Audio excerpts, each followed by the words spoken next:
Me da mucho gusto presidir esta mesa como moderadora y comentarista. Voy a dar la palabra en el orden que aparece en el cartel.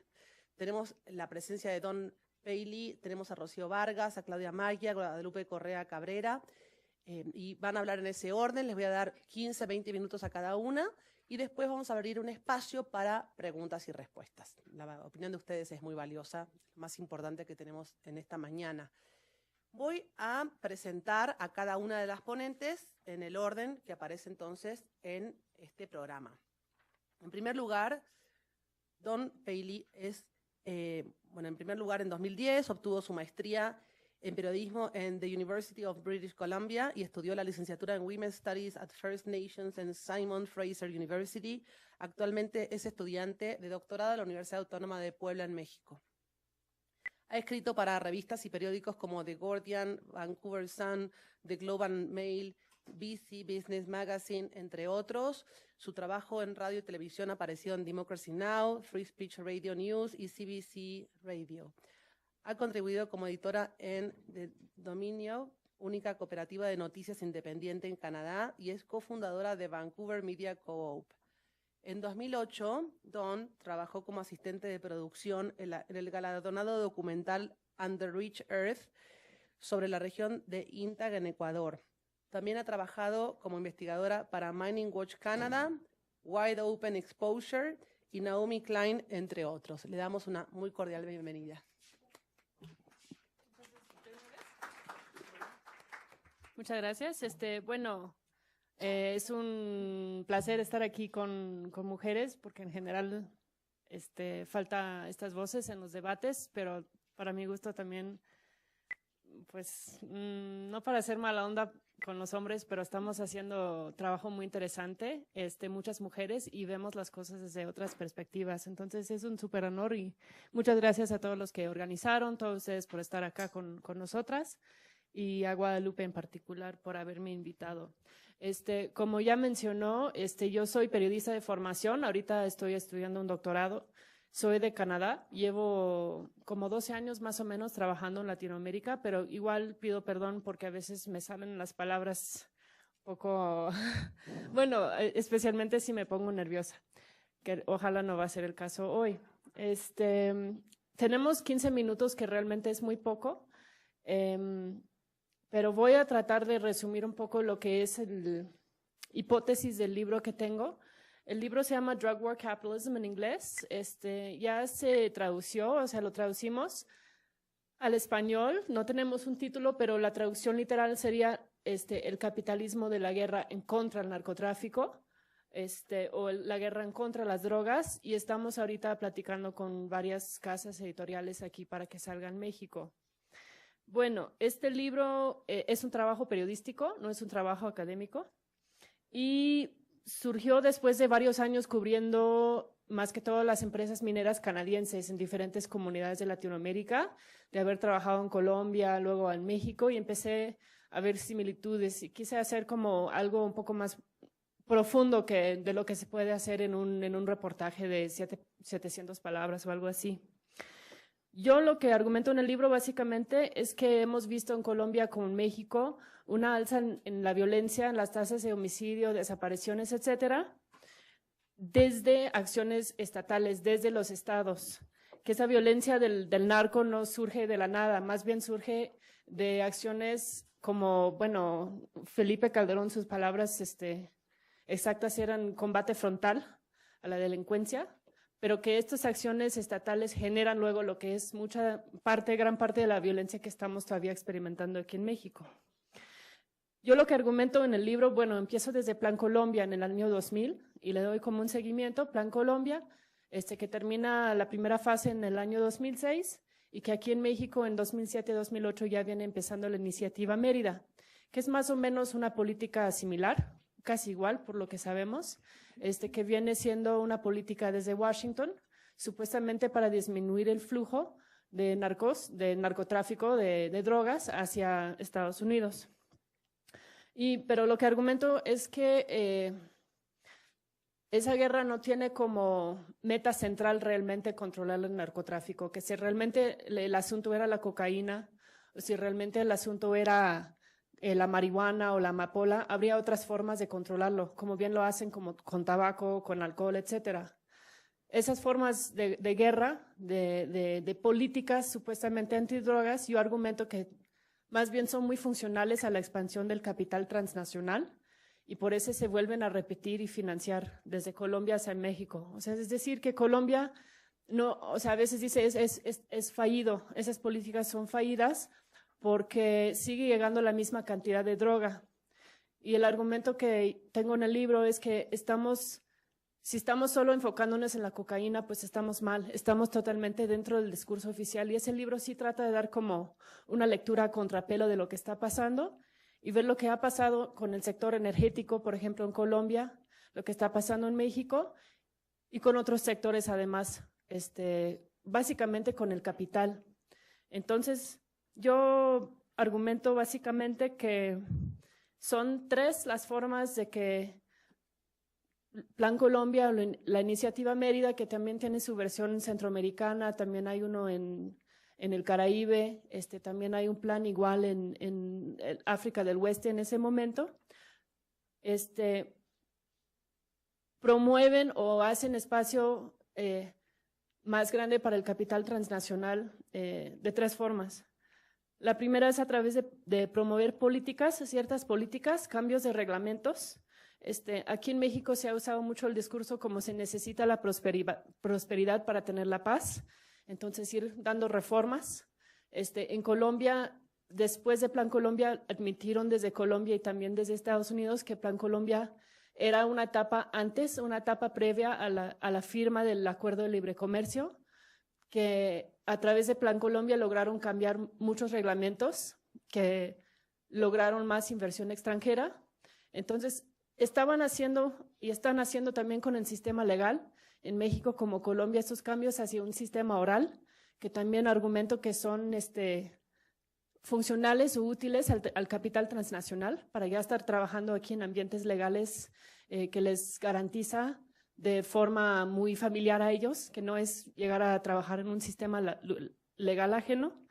Estos cambios vienen todos bajo el marco de la guerra en contra el narcotráfico, pero son reformas que tienen mucho más que ver con el capitalismo, con el capital, que lo que pueden tener que ver supuestamente con el flujo de cocaína. Porque realmente si querían regular esto, tendrían cómo, y sería terminar con la prohibición. Entonces, la parte de regulaciones, de políticas, aquí en México estamos todavía viviendo este momento.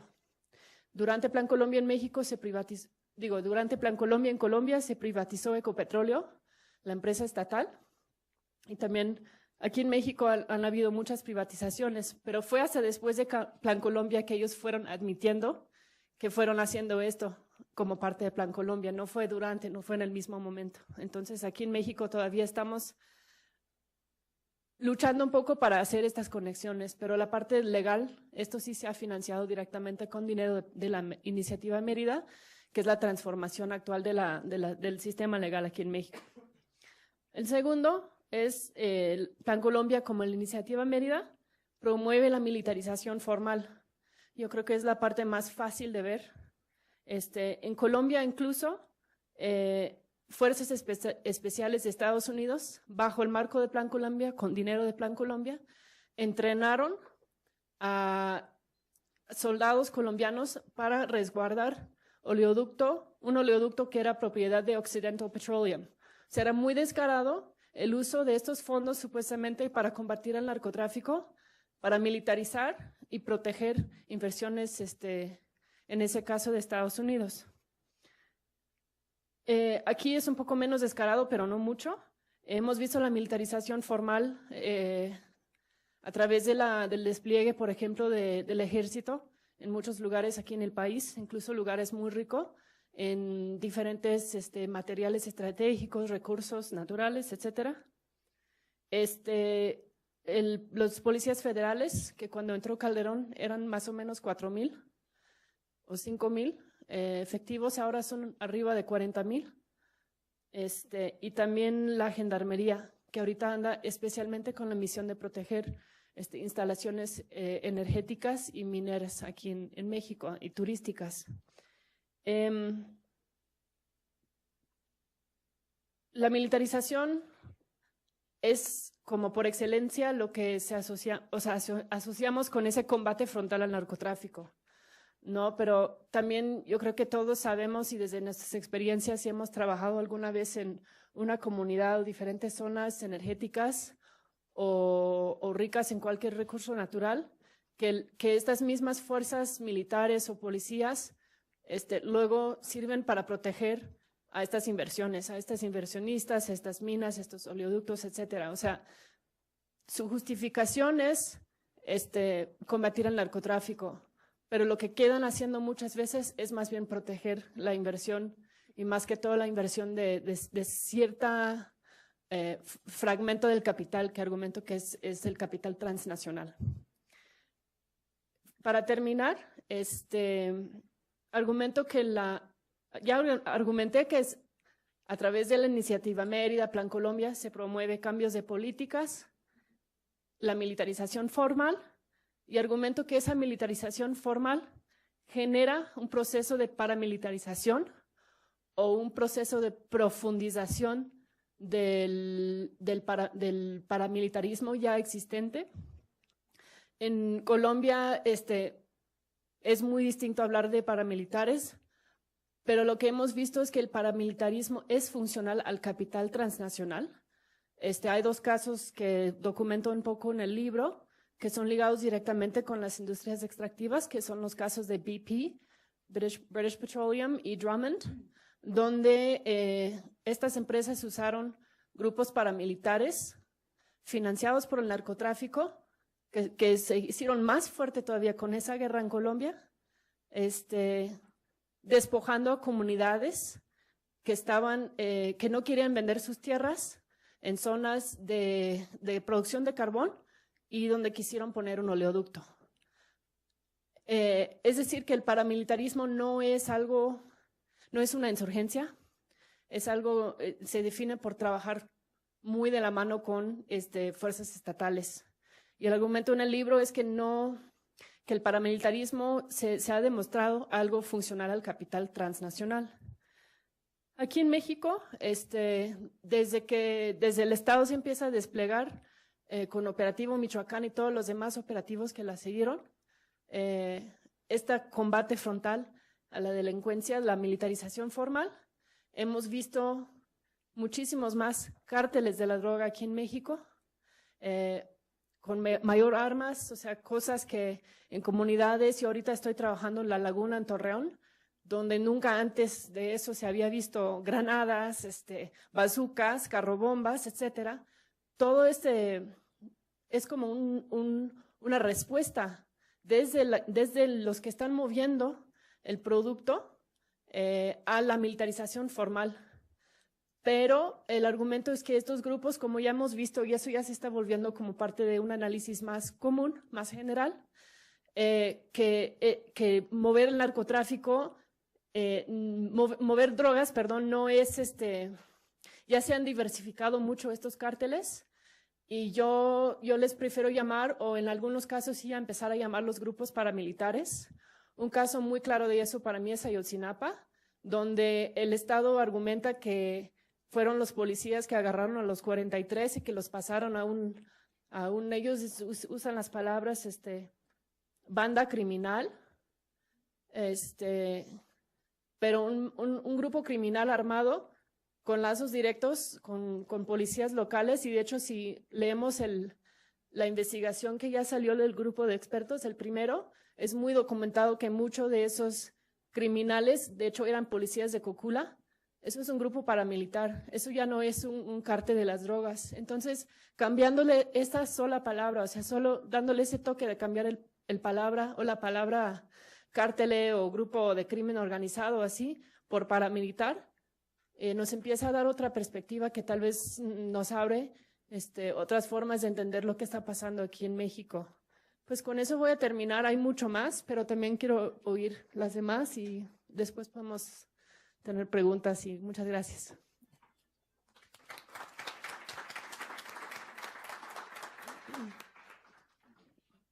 Muchas gracias, Don, por tu muy interesante intervención. Felicidades por el libro también. Fue muy interesante escuchar tus puntos en un tiempo récord. Aparte, deberíamos aprender de su manejo del tiempo, ¿no? Fabuloso, ni siquiera tuve que pasar el cartelito de los 5 minutos. Muy bien. Me gustó mucho escuchar este argumento de cómo a partir de la iniciativa Mérida, del Plan Colombia, muy interesante lo que mencionaste sobre África Occidental, que no tenemos mucho conocimiento sobre esto. Sería bueno que por ahí en el momento de las preguntas y respuestas pudieras explayarte más sobre esto.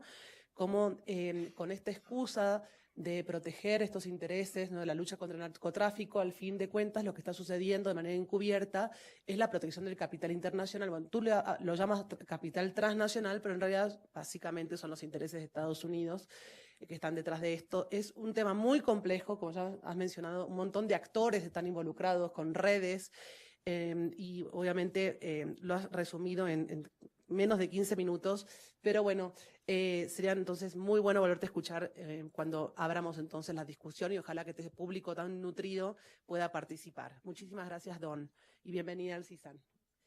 Ahora voy a presentar a Rocío Vargas Suárez. Ella cursó el doctorado en el posgrado de Ingeniería Energética de la UNAM. Fue investigadora a tiempo completo en el programa de energéticos del Colegio de México desde 1984 hasta 1988.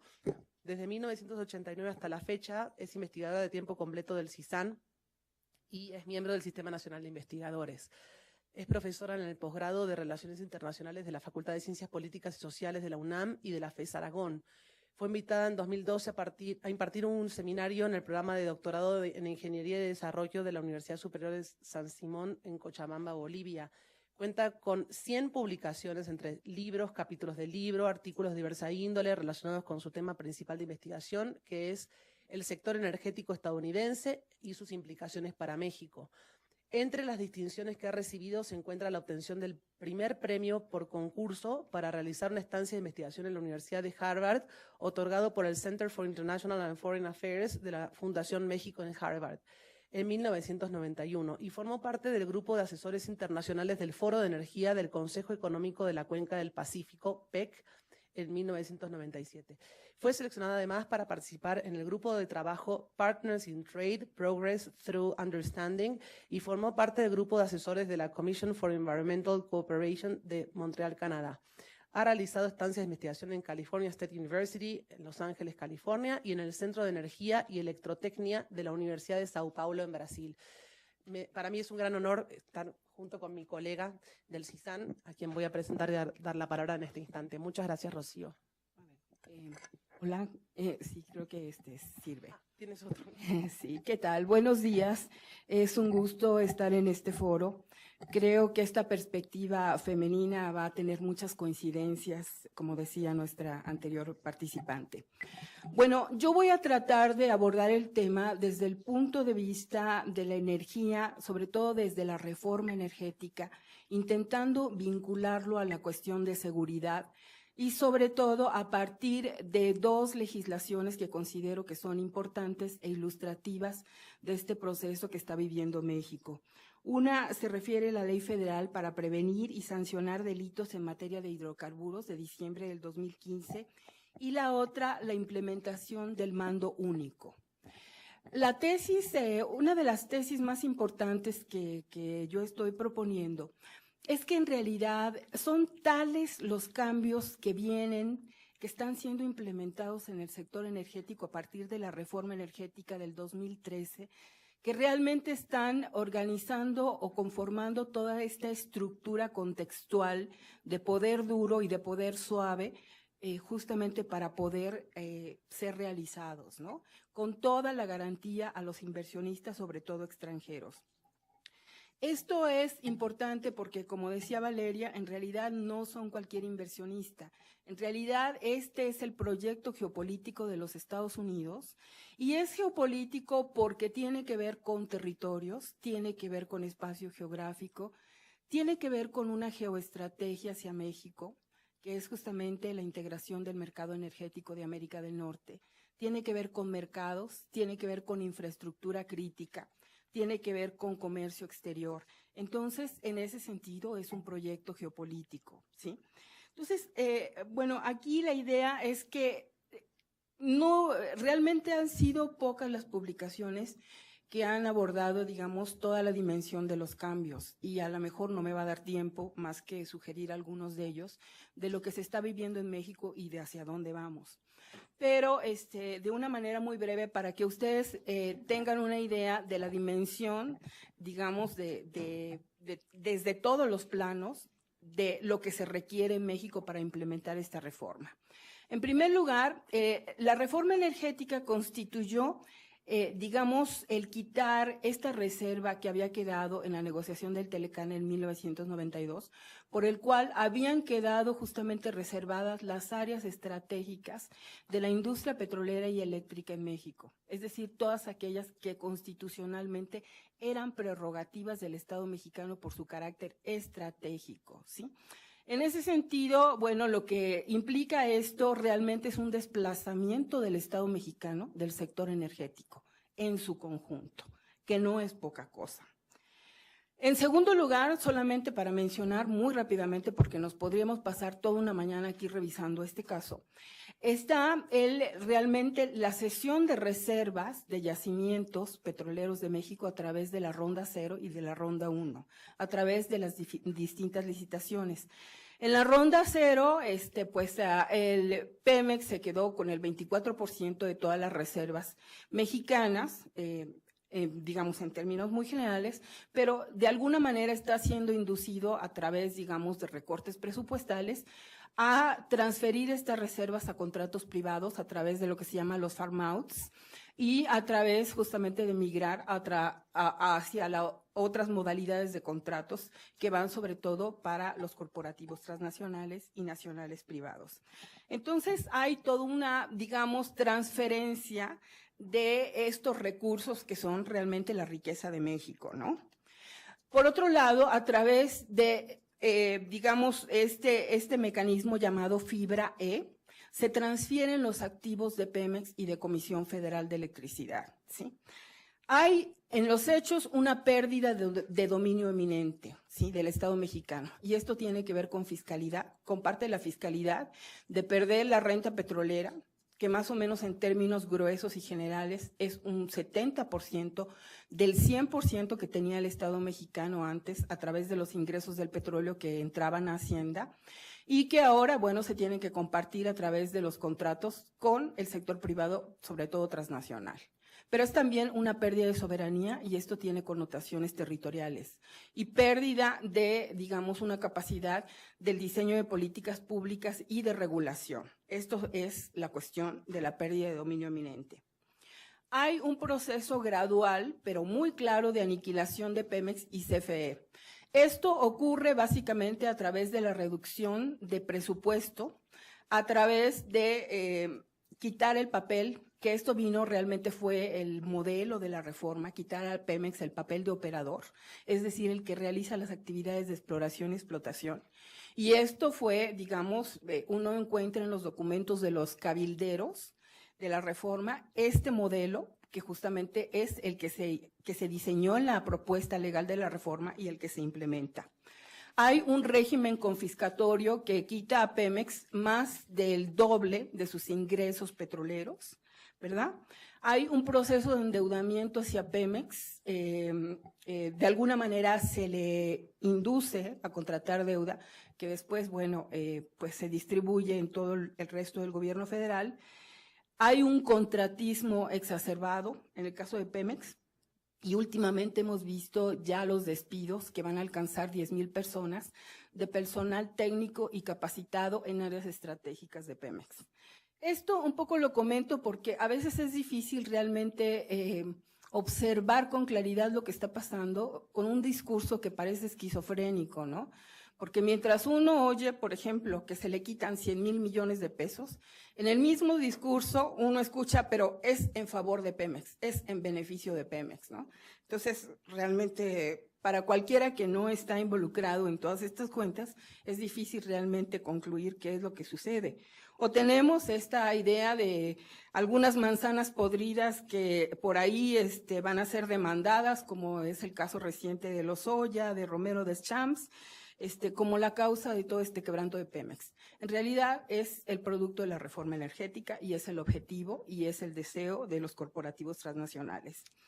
Hay una modificación de derechos de propiedad a través, sobre todo, del régimen de contratos petroleros, contratos de, digamos, tipo liberal, a través de los cuales se comparte la producción, ¿sí? Se comparte renta, se comparten ganancias, y a través de los contratos de licencia a nivel del suelo se otorga el petróleo a los privados, ¿sí? O sea, no poca cosa. Pero también en todo esto, realmente el asunto de la propiedad va mucho más allá, ¿no? Porque tiene que ver con el transitorio 8, en donde realmente todo lo que, todos los territorios, terrenos que tengan que ver con actividades estratégicas de la industria energética pueden ser objeto o de negociación o de expropiación. En este sentido, pues prácticamente queda incluido todo el territorio nacional, ¿sí? Porque cualquier espacio, digamos, puede ser sujeto del interés de la construcción de un gasoducto, de una red eléctrica, de un yacimiento de Shell. Entonces, realmente es todo el territorio nacional, y todo esto realmente bajo una perspectiva neocolonial, en donde el capital asume que tiene derechos absolutos realmente sobre todos estos espacios y territorios, y de una manera interesante, digamos, para vincular con la cuestión financiera, estos, digamos, muchos de estos territorios que pertenecen a comunidades indígenas, pues ya también tienen, digamos, su papel, son cotizados en bolsas de valores internacionales, ¿no? Igual que las reservas mexicanas. A través de lo que se llama el booking, por ejemplo, pueden ser registradas por las empresas como activos, ¿verdad? Y registradas en la Securities and Exchange Commission para sus procesos de financiarización. Entonces, se dan cuenta ustedes cómo territorio y reservas tienen que ver con todos estos procesos financieros extraordinariamente complejos. Además, hay en todo esto la cuestión de la infraestructura crítica, ¿no? Y el proyecto de los Estados Unidos de convertir a México en una plataforma de reexportación de shale gas hacia los mercados asiáticos. Esto que oímos en la radio de que el proyecto de infraestructura por el cual México, bueno, va a salir adelante, y que nos anuncian que va a haber, digamos, un gasoducto que va a venir a través, digamos, del Golfo de México hacia el Pacífico, en realidad es parte de este proyecto. Pero los beneficiarios son claramente los grupos tejanos exportadores del shale gas, ¿no? Y también estos grupos son los que van a construir todos estos nuevos gasoductos, tanto en la frontera norte como en cualquier espacio territorial de México, porque México se convierte en un importador fenomenal del shale gas, que es excedente ahorita en los Estados Unidos, ¿sí? Entonces nos preparamos para una superimportación y la construcción de gasoductos. Entonces, en general, pues en todo esto realmente tienen que ver todas las fuentes de energía, y en realidad esto, digamos, es la apertura y yo diría la extensión territorial para el sector energético de los Estados Unidos hacia espacio mexicano. Porque están involucrados petróleo, está gas, está electricidad, están redes eléctricas, está el shale, es decir, los no convencionales, están los renovables. Sobre todo esto es muy claro en la parte de la frontera norte, ¿verdad? En donde hay, digamos, se van a construir clústeres binacionales para interconexiones. En el caso de California, México va a exportar electricidad producida a partir de renovables, y en el caso de Texas va a importar esta electricidad para abastecer al mercado centroamericano. Entonces, esto, bueno, por ejemplo, tiene una connotación, un correlato en el Senado que está discutiendo la modalidad público y privado, que es mucha de esta modalidad a través de la cual van a entrar este tipo de, digamos, proyectos transnacionales. Bueno, para avanzar, esto realmente requiere una estrategia de seguridad. Y la estrategia que yo propongo es que en realidad esta estrategia no es nueva, es la estrategia de la doctrina Bush, que tiene que ver con la seguridad continental a partir del Homeland Security, y que desde entonces fue muy claro que vinculaba los intereses corporativos con la cuestión de seguridad, ¿no? Entonces, yo también considero, como la anterior ponente, que en realidad toda esta cuestión de la guerra contra el terrorismo, pues es la bandera, digamos, de Washington, de los países industrializados, de los países poderosos, Pues que justamente utilizan esta bandera para encubrir una serie de intereses, para encubrir una serie de entidades, ¿verdad? Que pueden ser directas o indirectas, que manejan estas actividades de terrorismo y que justamente pues son las que organizan esta violencia, y esta violencia que vemos en México a través de las desapariciones, de los levantones, todos los feminicidios, todo este crimen y toda esta distorsión de valores que hay en México, porque verdaderamente yo creo que hasta ese nivel está toda esta criminalidad, distorsionar valores, inculpar inocentes, ¿verdad? Tiene que ver justamente con todo esto. Y esto, bueno, en realidad se trataría de construir ese entramado institucional justamente que apoye a todo este régimen transnacional liberal, justamente para imponer todos estos cambios, ¿verdad? Que como yo les digo, creo que van mucho más allá del sector energético, pero el sector energético es ilustrativo de los cambios que se están dando.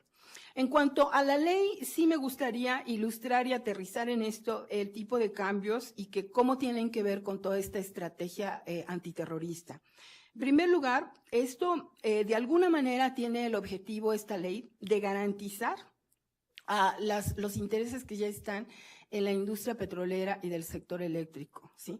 Pero justamente el objetivo va en contra de, digamos, cualquier participante que se atreva a atentar contra el avance de la industria de hidrocarburos y eléctrica. Es decir, y utiliza el término justamente terrorismo para calificar a cualquiera que se atreva a atentar contra el avance y los intereses de esta industria. Utiliza la cuestión de la seguridad nacional también para cualquiera que se atreva a atentar contra estos proyectos. Y el terrorismo también es a cualquiera que atente o a todo lo que atente contra las actividades estratégicas, que como yo les decía, tiene que ver prácticamente con cualquier actividad que se relacione con el sector energético mexicano. Esto es delicadísimo porque en realidad, pues digamos simplemente ya el calificar de terrorista a algo o a alguien es verdaderamente violento, ¿no? Junto con el sabotaje están entre los peores crímenes. Y desde el punto de vista del Estado norteamericano, desde septiembre 11, el terrorismo es definido como el enemigo de los Estados Unidos. Entonces, para México es delicadísimo el usar ya estos términos en una ley que ya fue aprobada, ¿verdad? Pero que claramente tiene el objetivo de viabilizar todo este tipo de proyectos, ¿no? Y que puede, bueno, pues ser, digamos, un punto de partida para justamente legitimar otras formas de violencia. Esto también, digamos, la idea es coordinar otras entidades de la administración pública, y en esto es interesante, digamos, porque se manejan agencias de seguridad junto con PGR o con otro tipo de organismos, ¿no? Es decir, ahí vemos la confluencia de todo este aparato de poder, ¿no? Que puede involucrar cualquier cosa también. Mucho, es muy claro, digamos, para quien conoce el sector energético mexicano sabe que la cuestión de las tomas clandestinas realmente no es nuevo. Entonces esta ley evidentemente va mucho más allá de prohibir y de penalizar justamente las tomas clandestinas, y justamente tendría que ver más con, digamos, el ir contra opositores, contra cualquier cosa que obstaculice, contra líderes comunitarios, contra comunidades que obstaculicen al liberalismo y el desarrollo de este tipo de proyectos. Esta es mi propuesta. Pero para cerrar, digamos, toda esta idea policíaca, la cuestión del mando único, que también, digamos, tiene este objetivo de controlar, pero en este caso a nivel municipal. ¿Y por qué a nivel municipal? Porque justamente muchas de las protestas, justamente como tienen que ver con comunidades indígenas, con pueblos, con ejidos, con rancherías. Por ejemplo, en el caso del sector energético, hay 83 ejidos que ya de alguna manera sus territorios son parte de 25 licitaciones, ¿verdad?, de los que se han dado en la ronda 1. Entonces, evidentemente, esto a este nivel, pues, es justamente que hay que controlar, ¿no? Y todo esto, bueno, tiene la posibilidad de la asistencia de la Iniciativa Mérida. Y dentro de esta Iniciativa Mérida hay, digamos, algunos, bajo la propuesta del señor Bush, digamos, algunas modalidades o apartados. Y aquí hay la posibilidad de institucionalizar el Estado de Derecho, que justamente pues tendría toda la posibilidad de normar y regir el nivel municipal, ¿no? Entonces, bueno, para terminar, justamente debo decir que en realidad lo que estamos viendo es que el mando único no solamente no ha sido funcional, los crímenes no han bajado, a pesar de que hay 202 entidades que ya son parte del mando único, ¿verdad? Que esto sigue sucediendo y antier salió una noticia en Yautepec, está el mando único, pero la criminalidad sigue en su apogeo. Entonces, yo sostengo justamente esta tesis de que todo esto justamente es parte de este entramado, el crimen, la organización, los comandos, la negligencia del seguimiento de la PGR, la cuestión militar que, bueno, tiene la autorización de ir contra delincuentes en la oscuridad, pues todo esto es parte de este entramado, ¿verdad?, de la implantación del régimen liberal. Y que, bueno, justamente todo este diseño de leyes tendría que ver más con las presiones de Washington, del Departamento de Estado hacia Enrique Peña Nieto, justamente para que implemente toda esta normatividad jurídica para garantizar los intereses, las ganancias y la operación, la operatividad de todos estos proyectos transnacionales. Muchas gracias.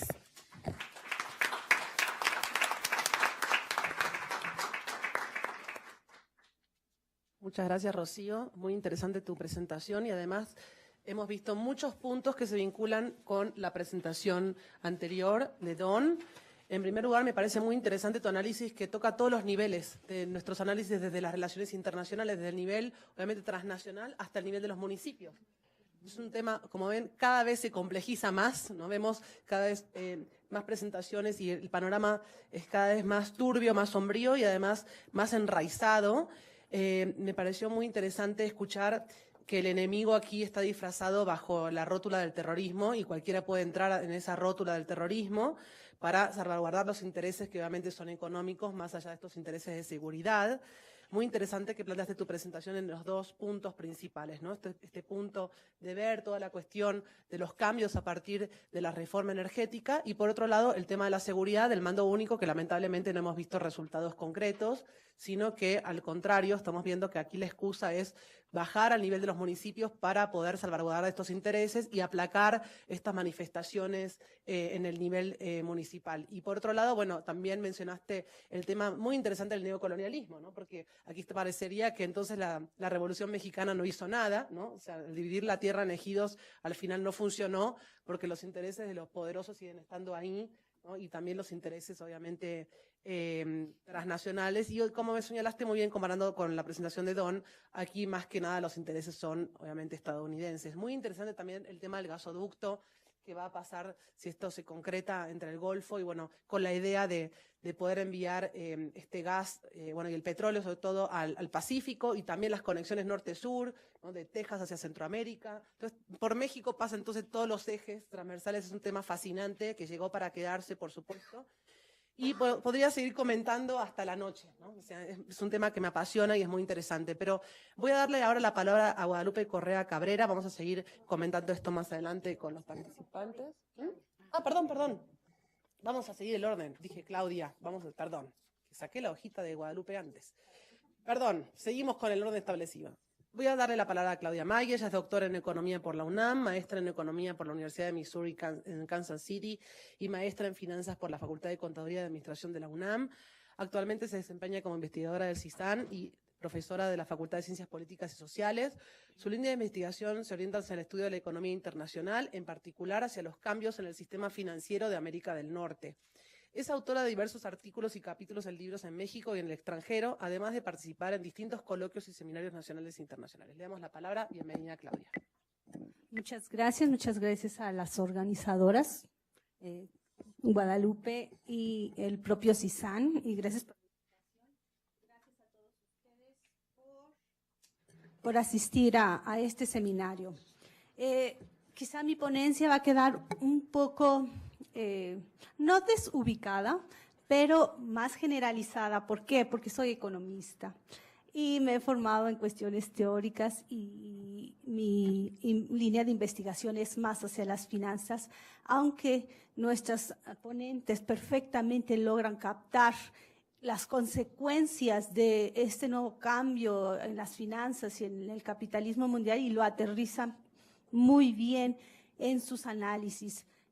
Antes que nada, quiero enfatizar una cosa, que se está viviendo a nivel global este proceso. No solamente es específico de América Latina, es una crisis global, divide en tres, de hecho se le llaman las tres crisis: la crisis financiera o económica, una crisis social profunda derivada también de esta crisis económica, y una crisis climática, una crisis de la mala utilización de los recursos naturales, de esa sobreexplotación irracional de estos recursos, tanto renovables como no renovables, en donde los energéticos son el corazón. Es importante mencionar esto porque a raíz de entender esta crisis, de entender la mala utilización de los recursos, entendemos también que hay una mala legislación de la utilización de estos. Entonces, ahora sí, iniciamos por el principio.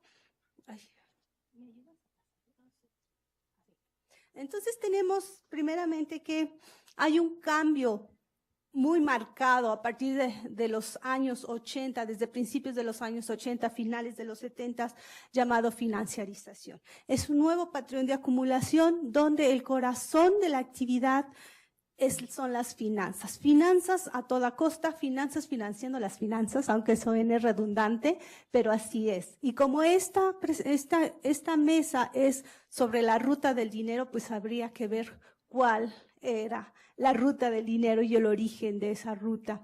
Entonces, la financiarización es precisamente la supremacía de las finanzas corporativas, de las finanzas bursátiles sobre la producción física.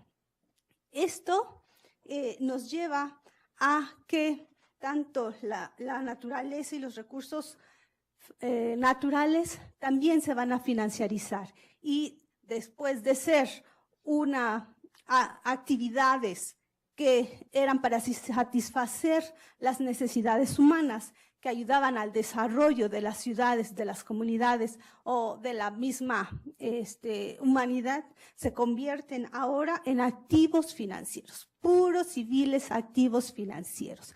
Se les, como que se desarticula esa naturaleza de servicio a la humanidad o a las comunidades, y ahora simplemente se ven como activos financieros que generarán una renta a quien los posea.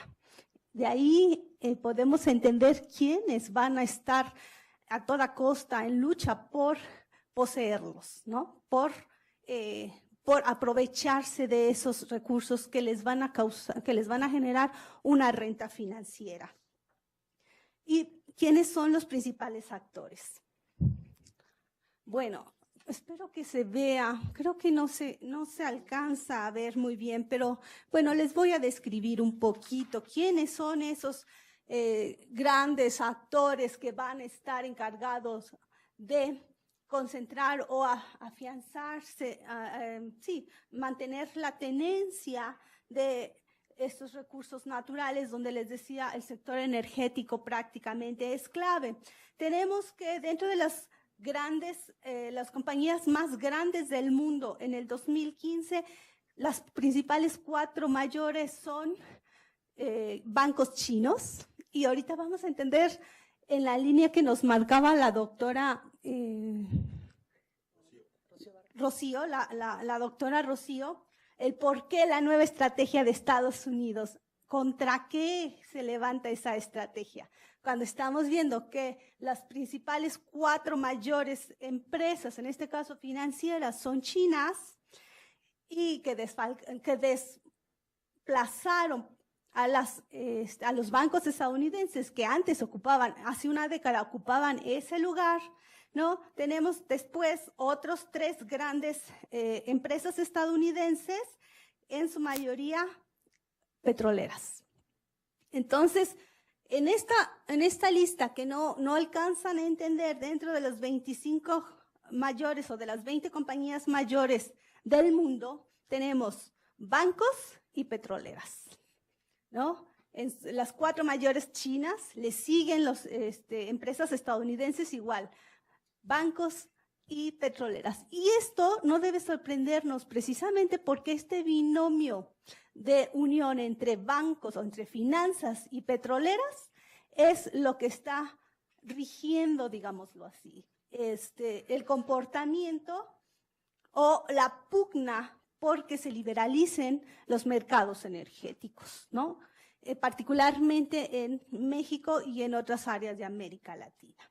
Entonces, por ahí podemos entender quiénes son los que están pugnando o quiénes habían estado pugnando por la liberalización del mercado energético en México. Y no solamente han sido las petroleras, pero con las que han sido más enfáticas y las que han sido más aprovechadas de este proceso han sido las empresas financieras estadounidenses, aunque por ahí les interesa a los chinos también ser parte de este proyecto. Sin embargo, los intereses estadounidenses están perfectamente marcados. Ahora, dentro de los bancos, también tenemos que los chinos son los mayores bancos del mundo, seguidos por algunos estadounidenses, básicamente, ¿no? Hay una doble competencia. Por un lado es la concentración y la soberanía y el poder de los bancos chinos contra el poder estadounidense. Otra vez la confrontación. Tenemos entonces que la apertura comercial y financiera enmarcada en el TLC, en ese momento que fue en 1994, perdimos el sistema financiero mexicano, pero se pudo conservar el petróleo. A diferencia de Canadá, que en ese momento perdió su sistema, perdió su petróleo y conservó su sistema financiero, México primero perdieron las finanzas. Y eso es muy importante, porque ¿quién va a financiar estos proyectos? Pues ¿y quiénes están detrás de la financiación de estos proyectos? ¿No? Primero entraron a través de controlar el sistema financiero mexicano y después se dirigen a financiar otro tipo de producto, otro tipo de proyectos. Pero la banca internacional, básicamente bancos estadounidenses, son los que han aprovechado esta apertura y se cuelan a través de la liberalización del sistema financiero. Entonces ya tenemos que con Felipe Calderón se retoma la idea de privatizar Pemex y avanzar hacia la reforma energética, que obviamente se consolida en este sexenio, ¿no? También tenemos otro fenómeno alterno, que son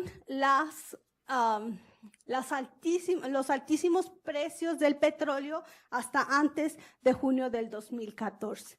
Estos precios fueron artificialmente acelerados, digámoslo así, ¿no? Ya les había hablado que se convierten, los commodities básicamente se convierten en activos financieros. El petróleo es un commodity que es manejado en su precio, no por la oferta y la demanda, aunque por ahí escuché la vez anterior a la doctora Rocío decir que ahorita sí los precios del petróleo son un resultado de la sobreoferta a nivel mundial, si no me equivoco en mi interpretación.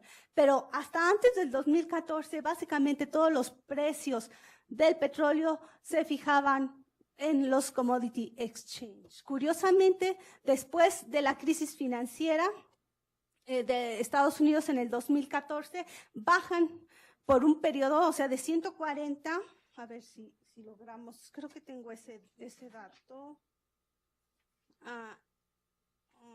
No, bueno, está un poco más adelante. Después de la crisis financiera, sí es verdad, esta pega duramente a los mercados de commodities y hay una baja. Sin embargo, como en un periodo de menos de un año, vuelven a alcanzar, quizá no los niveles de antes de la crisis, pero sí llegan a subir nuevamente los commodities. Pero lo que aquí es sorprendente es que, aunque los precios de los commodities, incluido el petróleo, suben sin que haya una recuperación de la economía. Se supone que deberían ir a la par.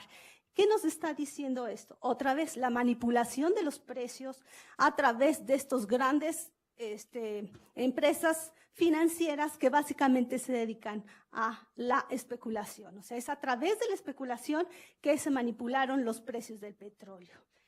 Y sin que hubiera una recuperación económica. ¿Y esto cómo se ve? El volumen de contratos negociados en este tipo de mercados financieros se cuadruplicó cuando la economía todavía seguía o sigue estancada. Entonces, eso nos dice mucho de cómo están manipulando estas empresas los recursos naturales, en particular los energéticos. Y el interés que tienen por apropiarse de estos recursos. Entonces, ya, particularmente en México, entre las empresas que presionaron para la reforma energética, está Morgan Stanley, Goldman Sachs, Citigroup, Banamex, que son dentro de los bancos más grandes del mundo. Estos grupos fueron impulsadores del mercado de commodities y fueron los principales especuladores contra el precio del petróleo antes y durante la crisis en Estados Unidos. En el 2008 el precio del petróleo se desplomó de $140,000 a de $140, yo ya estoy con los activos de estas empresas, de $140 a $40. Extrañamente para el 2001 se recuperaba a más de $100 sin que se presentase una recuperación. A partir de junio del 2014 vuelve a decrecer, ¿no? Y tenemos entonces, la otra, eso las voy a dejar al final.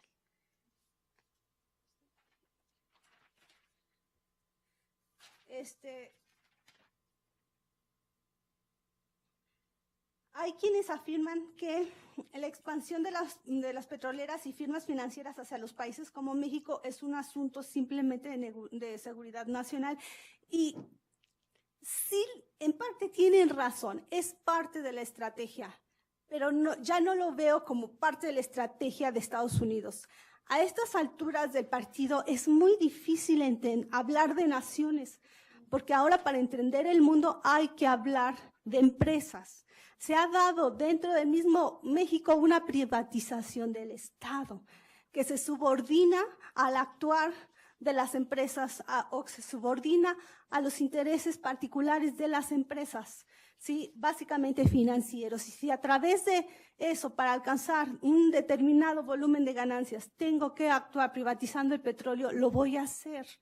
Y es ahí donde a mí me cuesta un poco entender eso, en función de una seguridad nacional, en función de actuar o establecer políticas solamente por una nación, cuando lo que estamos viendo dentro de las empresas mayores del mundo, dentro de la riqueza del mundo, son empresas que se dividen el mundo en función de sus propios y muy particulares intereses. Entonces, por mi parte, considero que son más los espacios de negocios rentables en la dinámica de la financiarización de los commodities, aún apostando contra o teniendo que incendiar su propia casa, ahorita les voy a contar por qué, para cobrar el seguro. Eso es lo que sigue la ruta del dinero. Si los commodities tienen que caer a un precio de $10 porque alguien está apostando a que va a caer a ese nivel para cobrar un seguro, ¿sí? En los mercados financieros lo va a hacer, aunque en su camino se lleve a una nación entera. Ya lo han hecho no nada más con los commodities, lo han hecho con las monedas. Entonces, me cuesta trabajo en ese sentido, en este panorama de financiarización donde hay una privatización del Estado y no nada más del Estado, sino de las empresas del Estado, donde se legisla a favor a veces del propio crimen, ¿no? o de las estafas, y eso legitimiza esas actividades. Me cuesta un poco de trabajo pensar entonces en una seguridad nacional cuando cada vez se desdibujan las líneas de los estados nacionales. Hasta ahí mi comentario.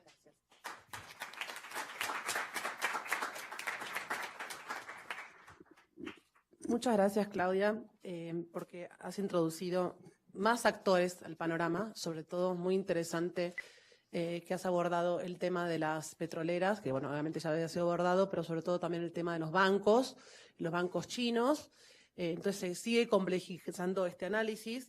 También muy interesante lo último que nos planteabas sobre cómo se están dibujando las fronteras y cómo surgen nuevos actores, más allá de los tradicionales que son los estados, en este sistema internacional, y el enorme peso que tienen entonces estas empresas transnacionales que manejan no solamente, obviamente, las commodities o el tema del comercio, sino también las finanzas. Y parecería que es una mano invisible que está detrás y nos has hecho, bueno, abrir los ojos ante esta realidad.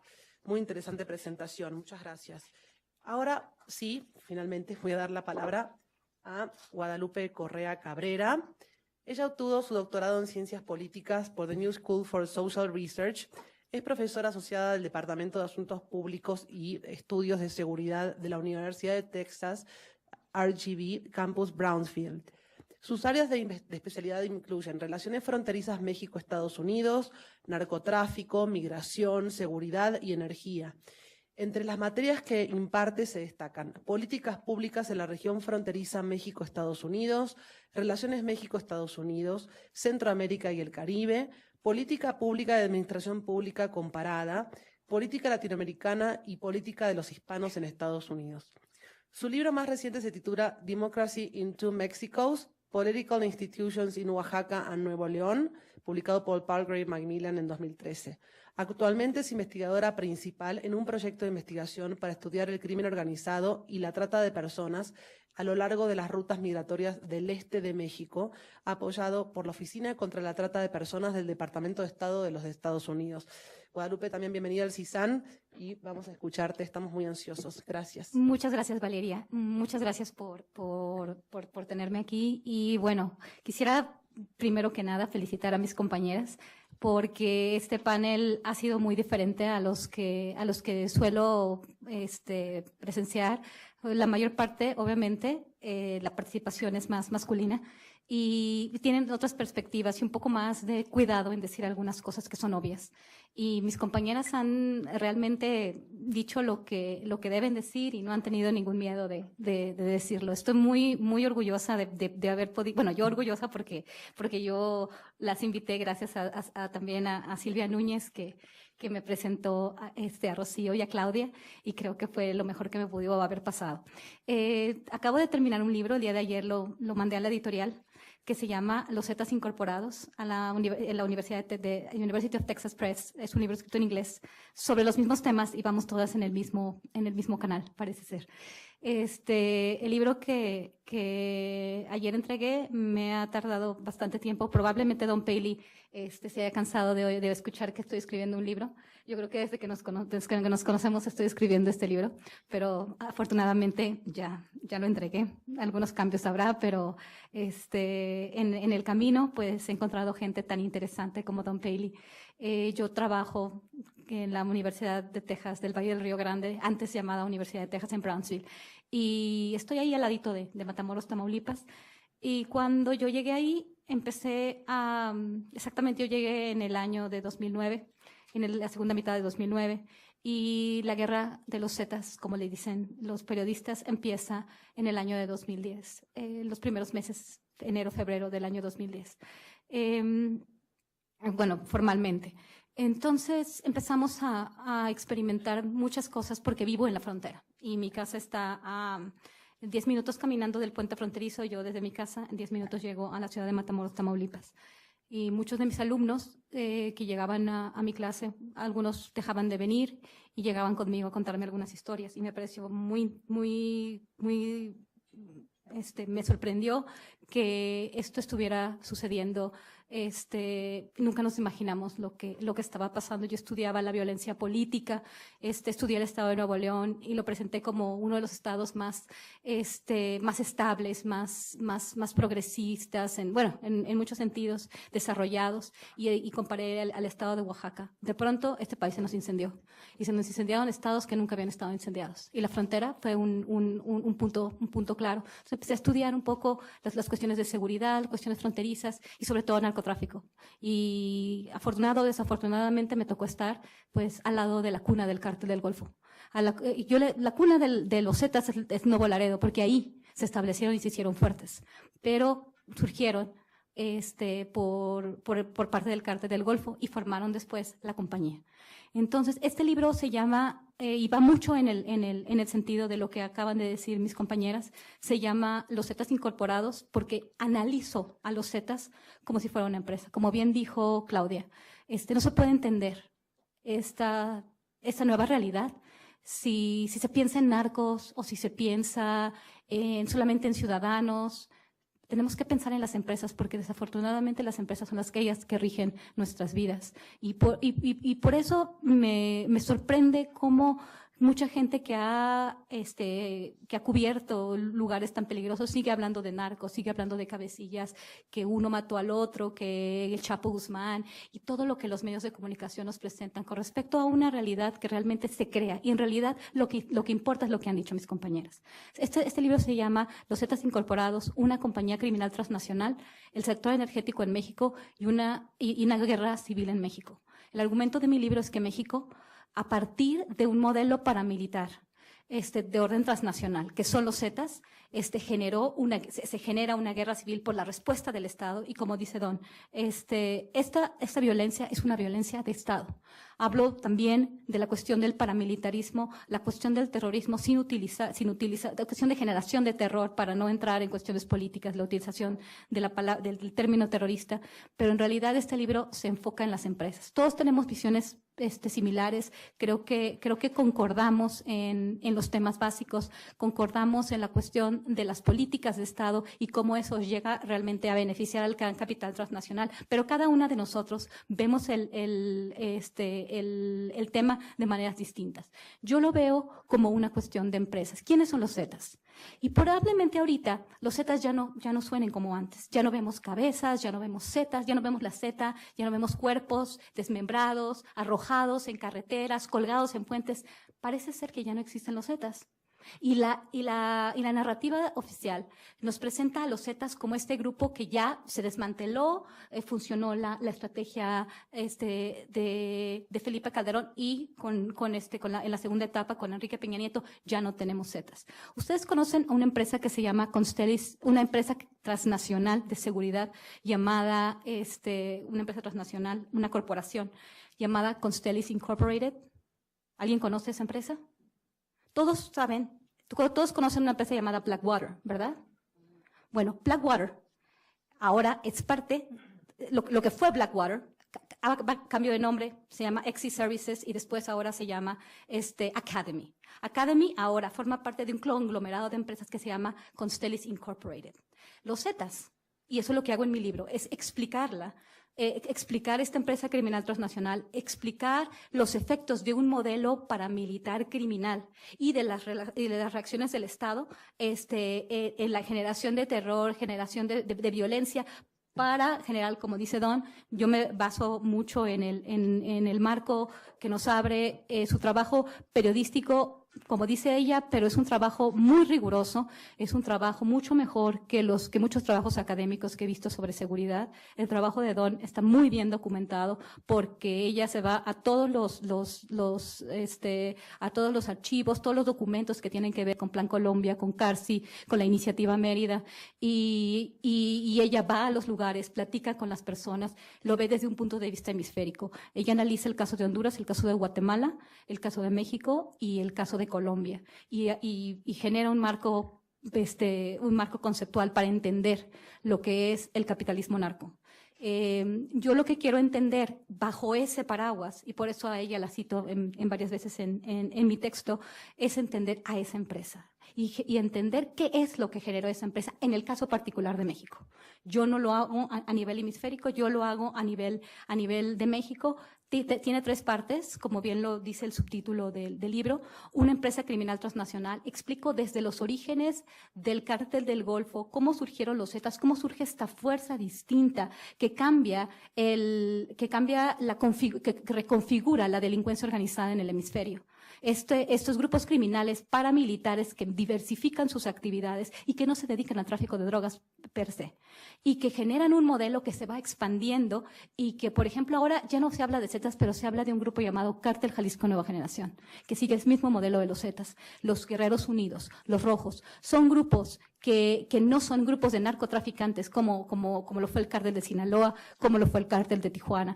Esa manera de hacer narcotráfico, de eso yo no estoy hablando. Esto no es un libro también como lo presenta Don en su introducción. Esto no es un libro sobre drogas ni sobre política de drogas, que es donde se centra ahorita el trabajo de seguridad. El mainstream se centra en la cuestión de drogas o la política de drogas. No es una cuestión de drogas, y como bien dice Don, si se quisiera resolver el problema, se utilizarían otras metodologías. Este es un modelo depredador, y estos grupos, como los Caballeros Templarios, la familia michoacana, los Zetas, el Cártel Jalisco Nueva Generación, son parte de un modelo depredador, y no sabemos quién los ha entrenado y de dónde vienen. Sabemos cómo se conforman, sabemos que tienen acceso a armas de grueso calibre, que tienen entrenamiento especial y que se dedican a actividades a las que no se dedicaban los cárteles de la droga o las empresas dedicadas al tráfico de droga, sino se dedican a la extorsión, al secuestro, al robo de combustibles. Ocupan los espacios criminales que antes ocupaban otro tipo de grupos, de mafias. O sea, ellos corporativizan el mundo criminal. Se vuelven como un Walmart, se vuelven como un ExxonMobil, se vuelven como un Constellis Incorporated. O sea, Constellis tiene, ahorita les voy a explicar cómo están la estructura de negocios de ambas empresas, como lo veo yo, como lo analizo en el caso de los Zetas, y puede operar de manera muy similar al caso de Constellis. Ahora nadie sabemos quién es Constellis, ya se perdió, pero era Blackwater. Cambia de imagen, va haciendo adquisiciones y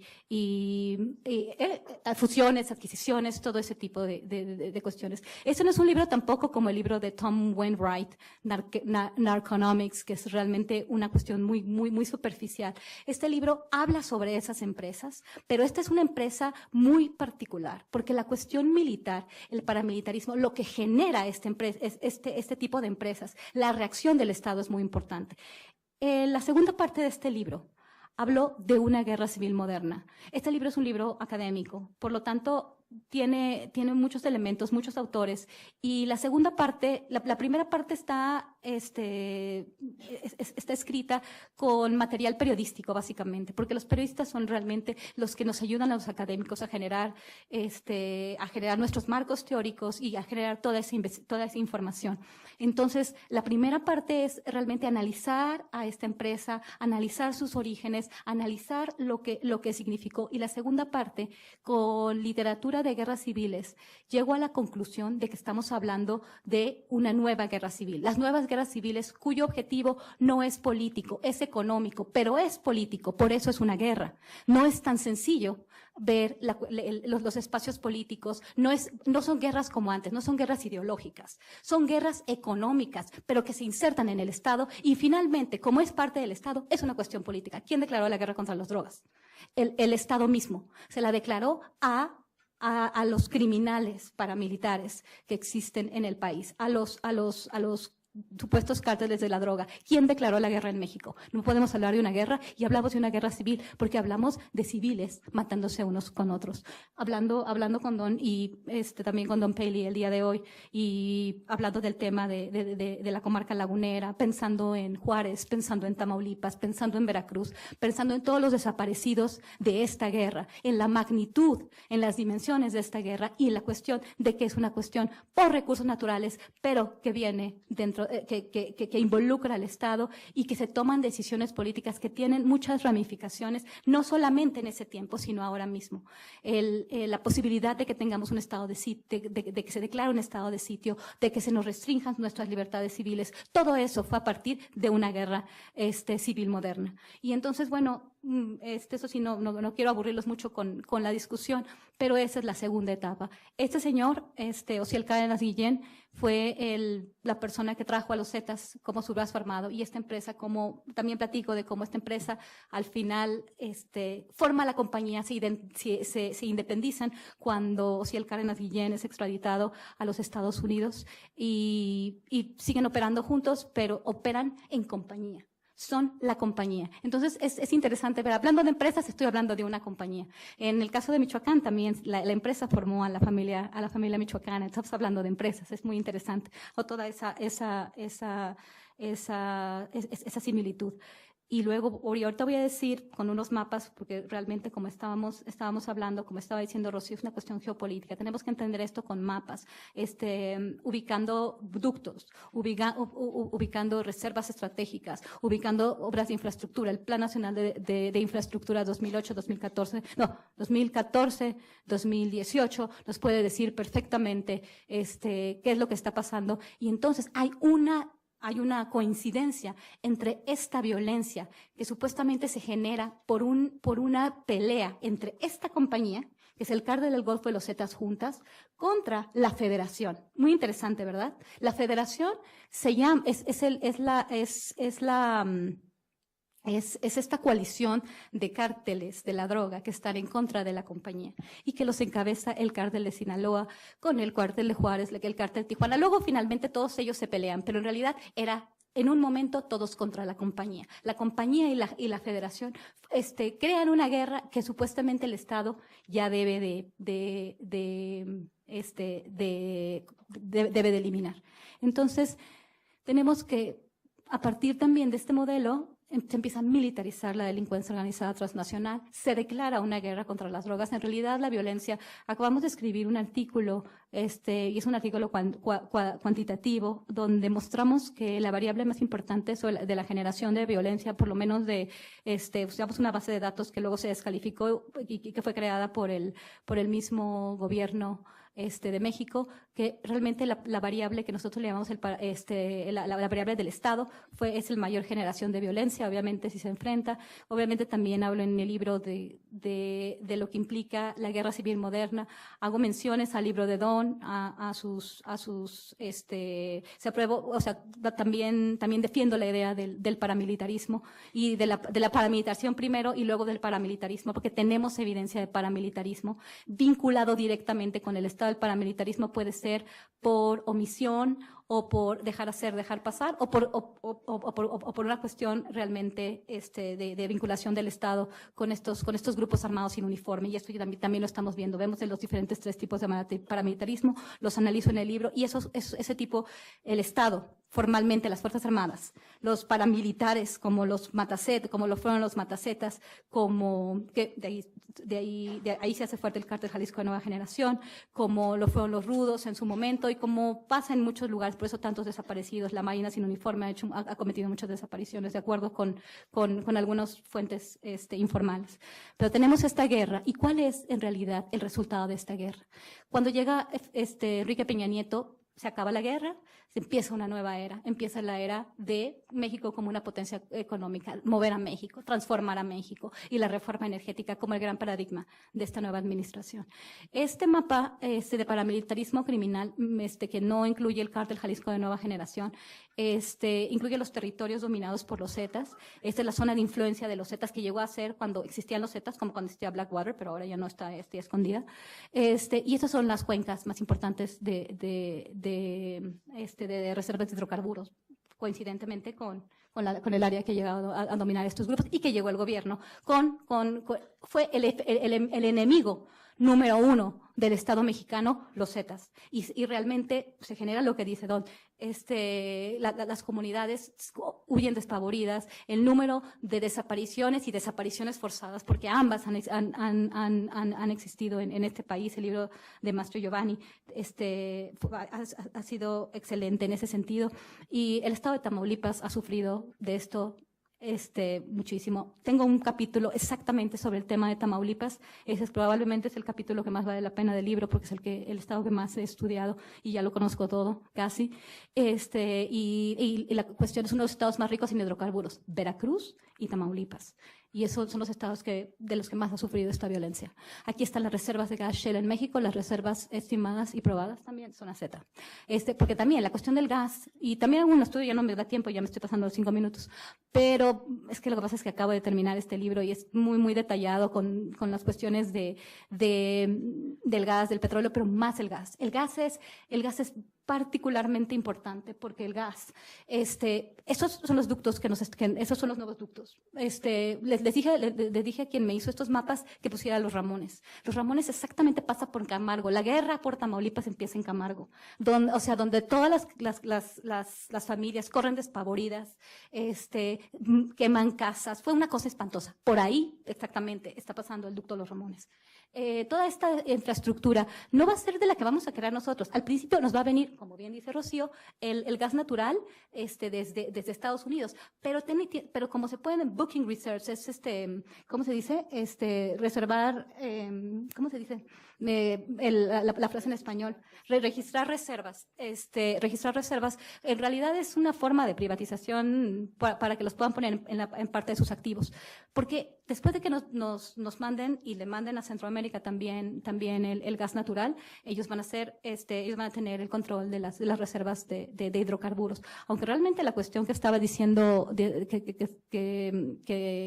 se nos platicaba con respecto a la especulación también ahí, no sé. Pero bueno, este mapa es un mapa muy importante porque ahí están los Zetas incorporados. Estoy hablando del Cártel Jalisco Nueva Generación, los Rojos, los Guerreros Unidos, estoy hablando de los Zetas, del Cártel del Golfo, también la parte de Chihuahua. Acaban de descubrir la cuenca de Chihuahua, que es exactamente del mismo tamaño de la cuenca de Burgos. Tan importante, un reportaje muy interesante de Ignacio Alvarado de Ignacio Alvarado ya se me olvidó su nombre, en Al Jazeera, donde se habla del Valle de Juárez y pues sabemos que la violencia en esa región ha sigue impresionante, ¿no? Y ahí sigue un trabajo más de los desplazamientos y todo esto. Ya nada más para terminar, que no se ve muy bien, pero este es el modelo de los Zetas. Ya no tengo tiempo para explicarlo, pero es muy parecido al modelo de Constellis Incorporated. Es lo que trato de hacer como investigadora y usando teoría de administración de negocios para entender cómo funciona. Pero en realidad creemos que esta fue una guerra civil moderna, una guerra por hidrocarburos, y ya tenemos ganadores. La parte final de este libro habla y plantea un marco conceptual para entender una reconfiguración de todas las estructuras socioeconómicas en el país a partir de la guerra de los Zetas. Utilizo una teoría de movimiento social, de nuevos movimientos sociales, Fieldstein y McAdam, para entender este paso de un strategic action, de un campo de acción estratégico hacia otro campo de acción estratégico, y realmente argumento que había habido un cambio hasta con NAFTA, pero la consolidación de este nuevo campo se da a partir de la llegada de los Zetas y de la reacción del Estado. Y nos queda para preguntarnos quiénes son los Zetas y de dónde vinieron, y quiénes son los intereses que ayudaron a generar este nuevo modelo criminal, paramilitar criminal, porque se extendió de una manera muy, muy impresionante por todo el país y en lugares estratégicos. El tema de Michoacán es muy importante. Estoy hablando de la energía, estamos hablando de la energía, no solamente de los hidrocarburos, de la energía. Estoy con la cuestión del iron ore, del mineral de hierro en el estado de Michoacán, de la importancia del modelo de los caballeros templarios, donde cómo para generar energía en sus diferentes etapas, se monopolizan los procesos y ahí han estado los Zetas, carbón, mineral de hierro, hidrocarburos, y bueno, gas natural, que el gas natural se utiliza para la generación de electricidad, o sea, y ahí hemos tenido presencia de todos estos grupos. La violencia, como dice también Don Paley en su libro, está muy asociada a la existencia de recursos naturales de cualquier tipo. También nos viene el agua, que es otra cuestión muy importante. Entonces también, si ustedes ven lo que está pasando con otros grupos, los ardillos, los rojos, los guerreros unidos, y ven algunos lugares, la masacre de Allende fue un lugar perfecto para el gashel, para donde hay carbón, gashel, y además hay agua. Es un lugar muy importante y además está junto a Eagle Ford para consolidar esta Norteamérica para estas grandes corporaciones. Gracias.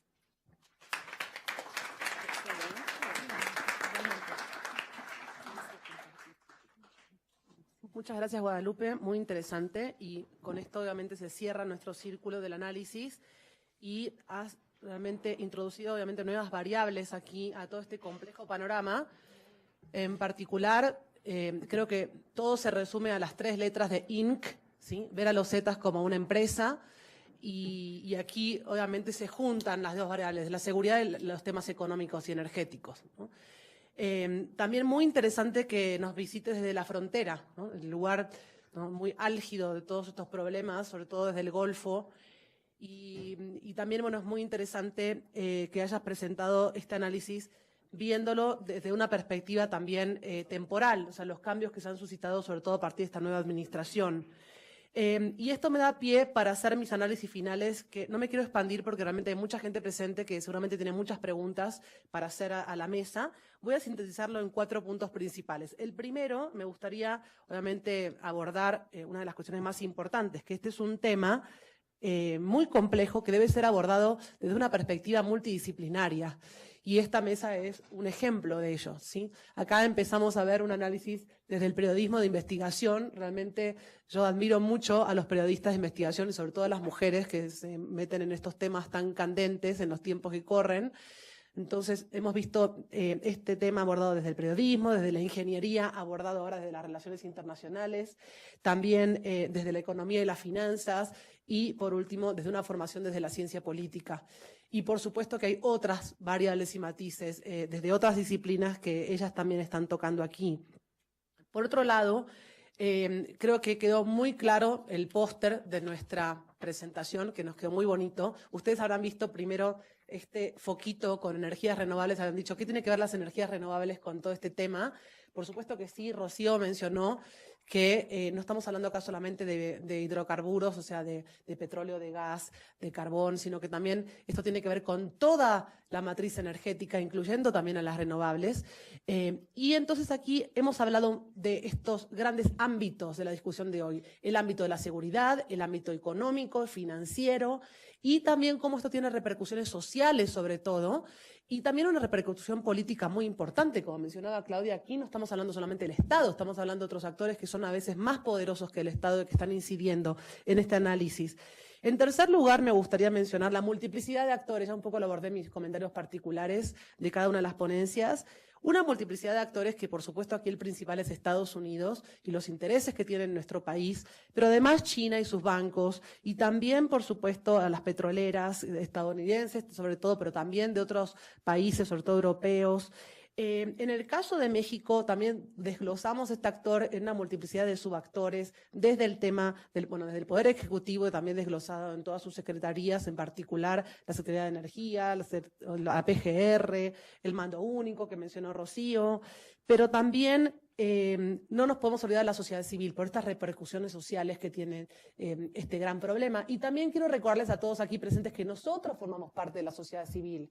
El hecho de que se organicen este tipo de foros son muy importantes para concientizarnos, pero al mismo tiempo también para poner sobre la mesa estos temas y analizarlos desde este punto de vista, que somos parte de la sociedad civil. Sin nuestra participación realmente no va a haber cambios. Por lo menos tenemos que estar conscientes de lo que está sucediendo. Y, por supuesto, bajarlo al tema de la sociedad civil de los más afectados, que son los que no tienen voz, a veces que son los indígenas, que son estas comunidades locales, los municipios, los 43, etcétera, ¿no? Y, por supuesto, otros actores involucrados son los criminales, que ya lo hemos visto desde el punto de vista de los paramilitares, de diferentes grupos, como los Zetas, como la familia michoacana, etcétera, ¿no? Luego, me gustaría también hablar, como para cerrar este tercer punto de los actores, que estos actores están realmente operando en redes. Rocío ya mencionaba las alianzas público-privadas que se están organizando en clústeres para poder actuar juntas. Esto no es casual en época de crisis económica, no se asocian para obtener más poder. Y por último, me gustaría hacer un recuento sobre la variable temporal de todos estos temas. Creo que aquí el análisis de hoy, este cuento comienza a contarse, obviamente, desde la época colonial, como ya lo mencionaba Rocío, porque ella mencionó un neocolonialismo, pero podríamos poner un punto en el siglo XX, en el 1938, o sea, podemos hablar de ese momento en que México nacionaliza el petróleo. Luego hacemos un gran salto hacia el año 94, donde tenemos dos grandes momentos, obviamente la firma del Telecán, porque ahí mencionaba Rocío que tenemos las reservas sobre el petróleo para México, pero también ahí, obviamente a finales del año tenemos el error de diciembre que Claudia lo abordó, donde México pierde las finanzas, pero todavía aguanta, aferra el petróleo, ¿no? Ese es un año muy candente para México. Y obviamente en el año 94 no olvidemos todos los problemas, ¿no?, asociados con la seguridad, con todas las seguidillas de asesinatos y convulsión política que hubo en ese año.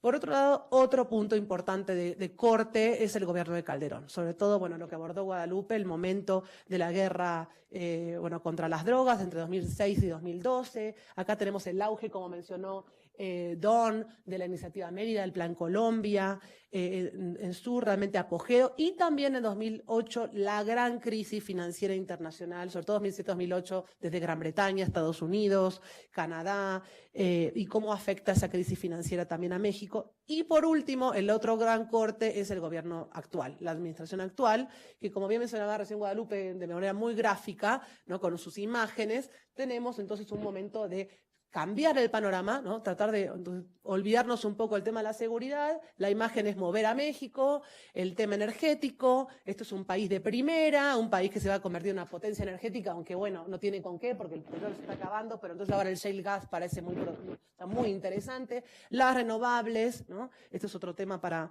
otro foro también. Entonces acá, ¿qué tenemos? Ayotzinapa tratando de taparlo, ¿no?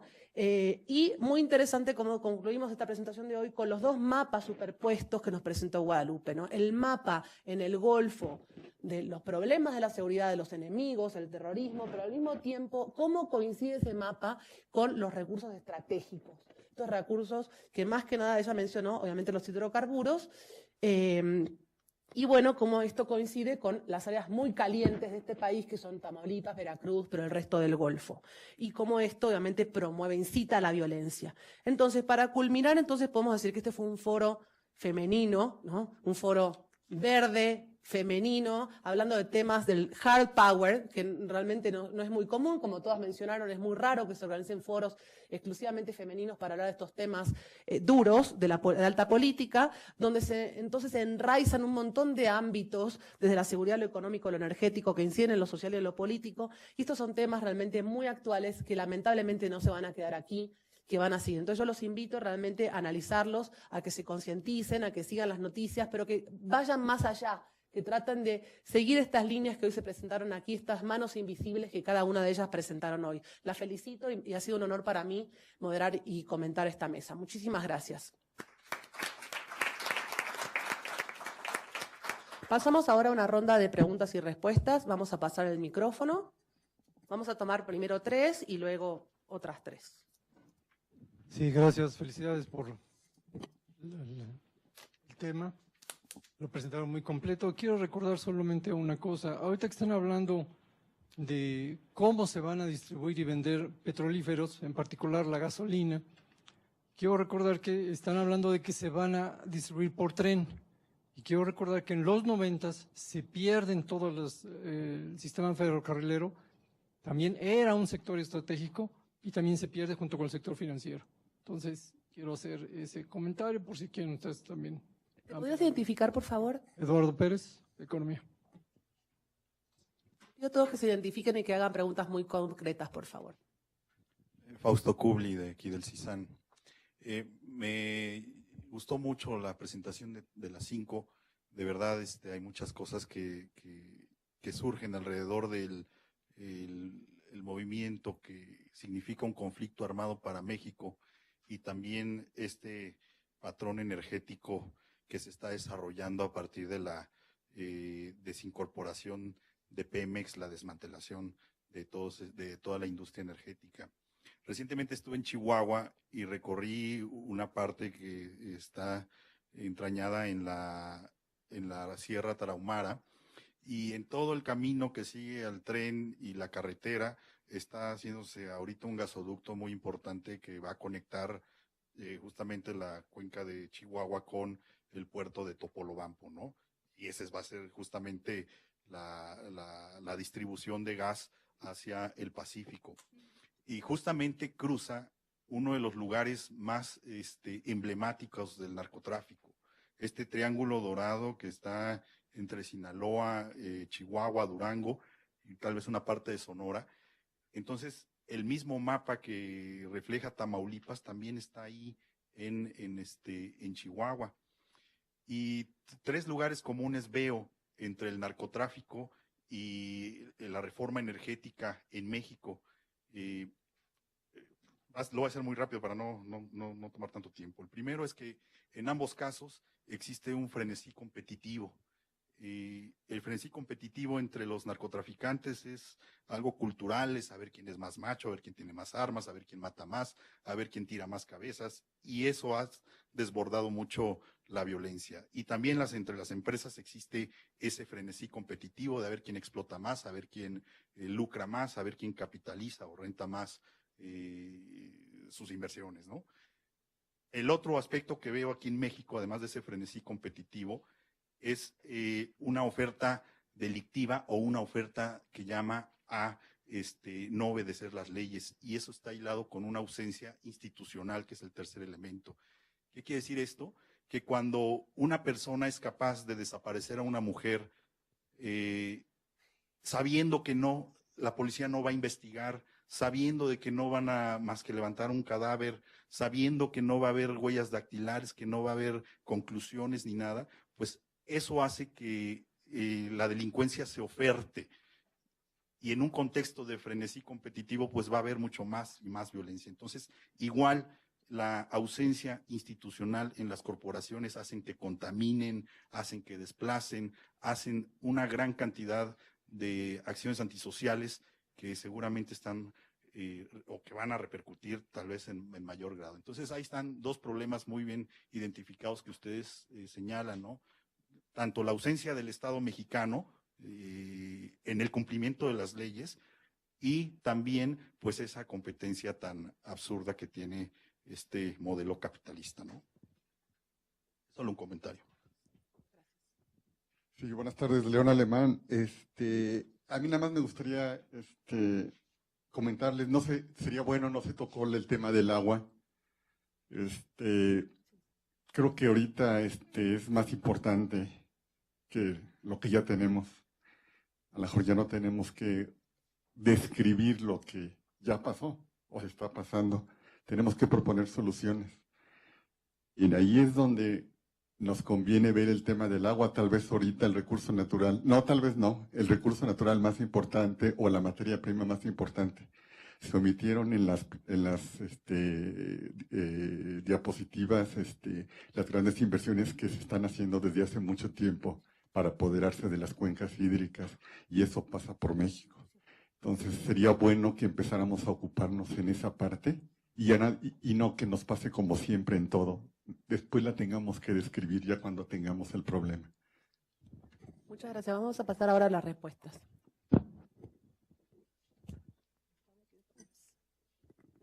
Sí, para quien hizo el comentario de la privatización del transporte, curiosamente, Morgan Stanley, al menos en Estados Unidos, no nada más tiene una gran participación dentro de las petroleras como financiera o entre estas fusiones y participación accionaria, sino también tiene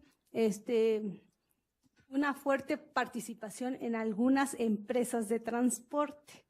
¿Por qué? Porque si Morgan Stanley no nada más va por el aseguramiento o la posición, sí, el aseguramiento en la posición o posesión del petróleo, sino en el transporte y en el almacenamiento. Se le llama un pulpo financiero.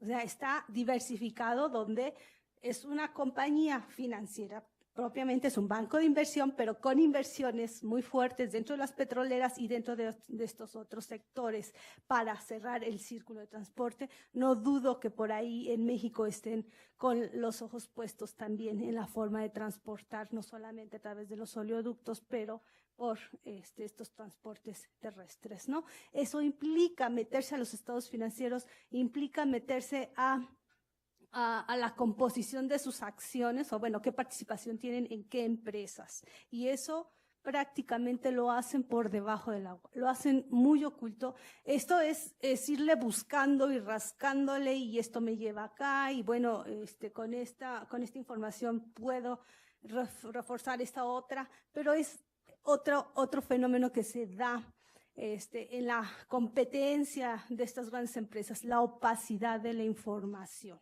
Se maneja simplemente en ciertas áreas con ciertos niveles, pero no se hace público, que era lo que te preguntaba el otro día.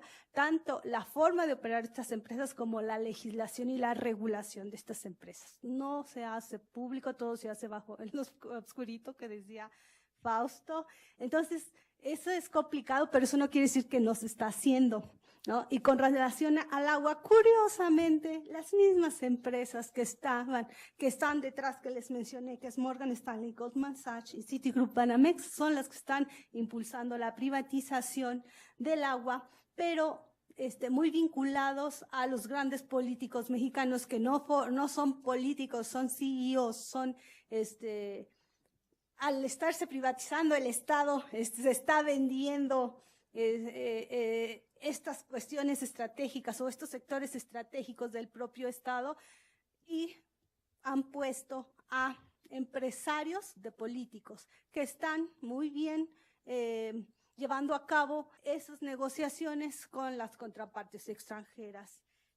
Yo tenía por ahí un dato que se me pasó decirles. Nos venden la idea de que Pemex es ya rentable, que es una empresa que no tiene futuro y por lo tanto necesitamos inversión extranjera porque no tenemos. Cuando Pemex representaba entre el 12 y 13% del Producto Interno Bruto, antes de la caída de los precios del petróleo, ningún otro sector mexicano ha llegado a representar y a tener ese peso dentro de la economía mexicana. Y la idea es que una vez perdido, ¿quién va a representar esos, o de dónde se van a integrar, dónde va a sacar el gobierno esos ingresos para poder seguir funcionando? Esa es una pregunta económica muy importante con relación al gasto público. O sea, vendo esto, ¿de dónde voy a sacar? Porque Pemex siempre se consideró el monedero o la chequera del gobierno, bien o mal, como sea, con todos sus errores y vicios, pero funcionaba de una forma para financiar al gobierno. Cuando se privatice, ¿de dónde saldrán recursos para poder financiar la operación del propio gobierno y el gasto? O sea que aguas, pero por un lado los impuestos, pero cada vez hay menos trabajo y más sector informal, ¿quiénes van a pagar? Es una pregunta interesante. Creo que sí, agua, sí, creo que fue todo.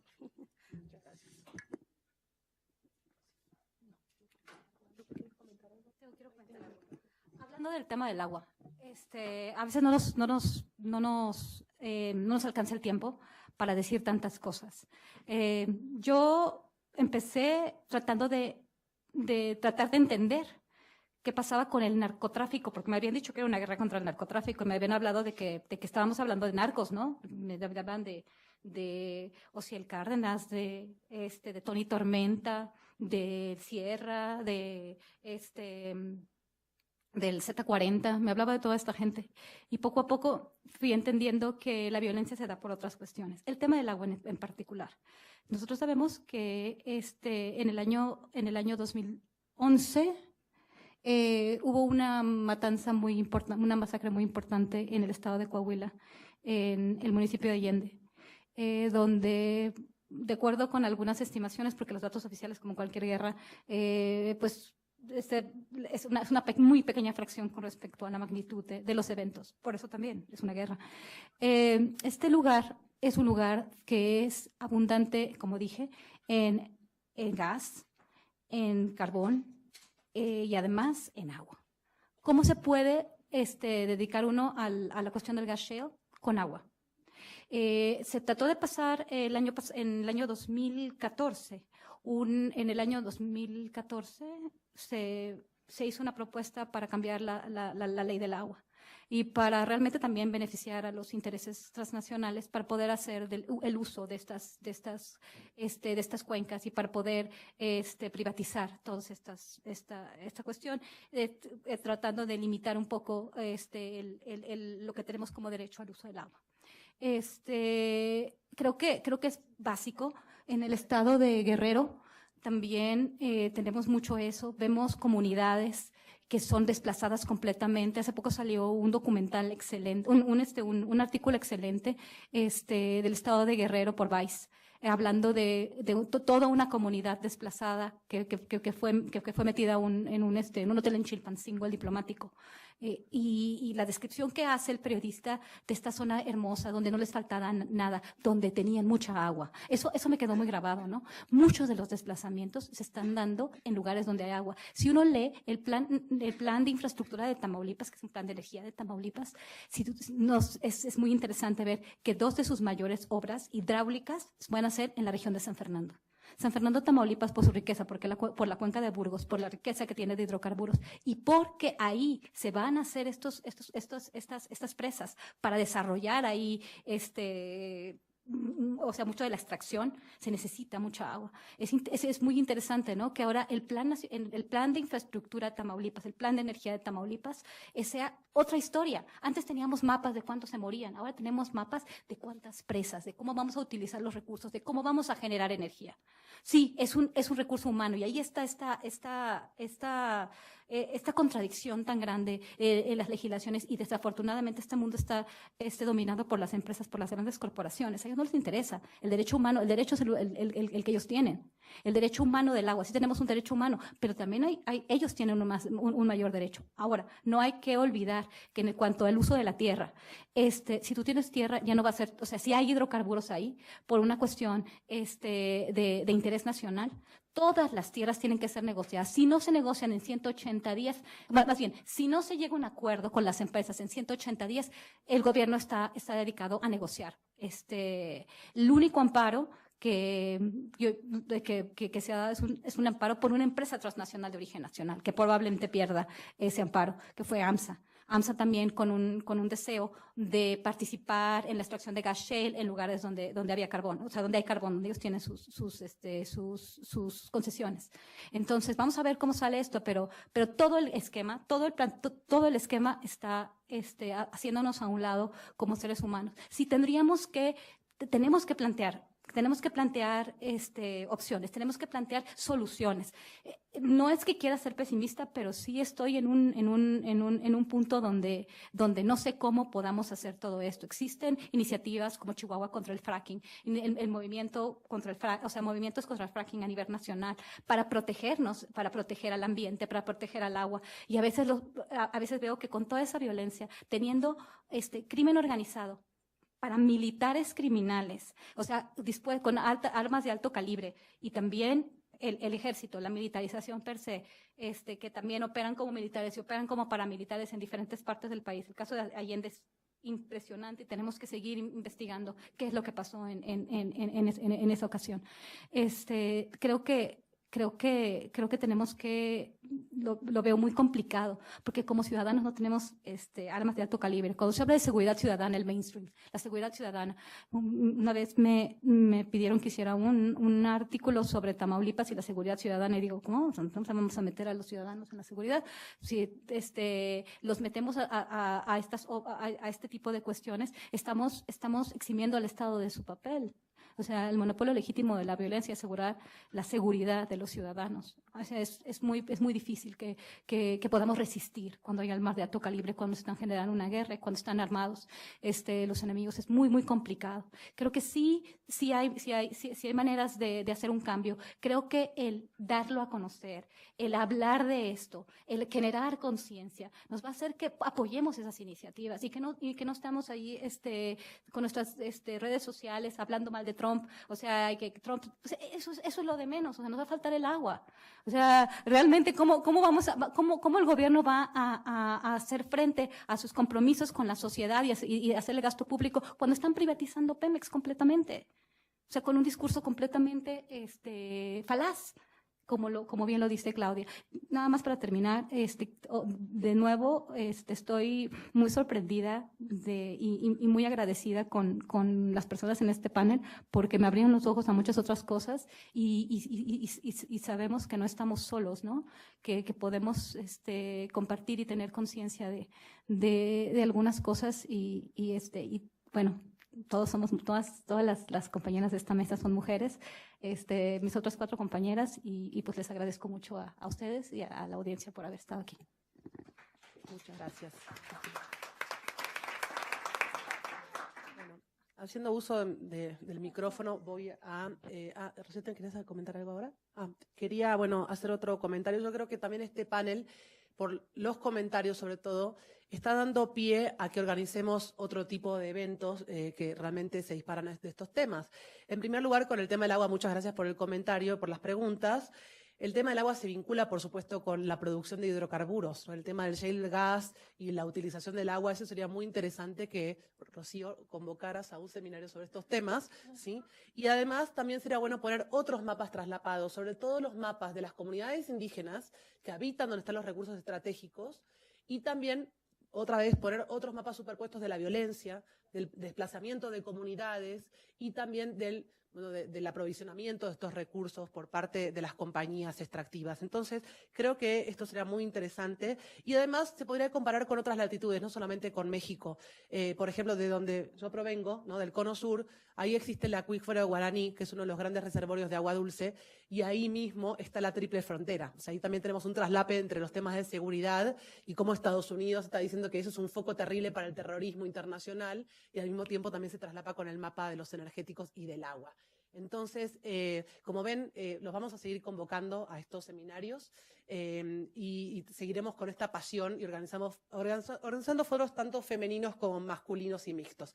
Antes de terminar, quería saber si hubiera una última pregunta por parte del público. Le podemos pasar el micrófono y con eso ya cerraríamos. Gracias. Buenas tardes, muchas gracias por la presentación. Y bueno, es una pregunta que sería dirigida para la doctora Rocío Vargas, que nos habla sobre estas cuestiones que tienen que ver con la reforma energética. En México ya nos hizo un escenario sobre la actual situación de Pemex, la utilización de estos recursos para fines del Estado, etcétera.